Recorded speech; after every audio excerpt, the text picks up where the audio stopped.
ભારતીય ક્રિકેટના મહાન ઓલરાઉન્ડરમાંના એક યુવરાજ સિંહના જીવન પર એક ફિલ્મ બનવા જઈ રહી છે.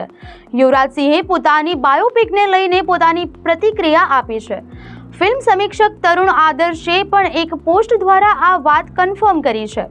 ભારતના T20 વર્લ્ડ કપ અને ODI વર્લ્ડ કપ જીતવામાં મહત્વની ભૂમિકા ભજવનાર યુવરાજની સફર ખૂબ જ શાનદાર રહી છે.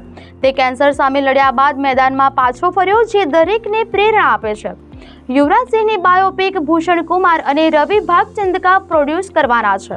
આ ફિલ્મમાં યુવીના પાત્રને સ્ક્રીન પર જીવંત કરવામાં આવશે કે કેમ તે અંગે કોઈ નિર્ણય લેવામાં આવ્યો નથી. બોલિવૂડના ઉભરતા કલાકાર સિદ્ધાંત ચતુર્વેદીએ યુવરાજ સિંહની બાયોપિકમાં મુખ્ય ભૂમિકા ભજવવાની ઈચ્છા વ્યક્ત કરી હતી.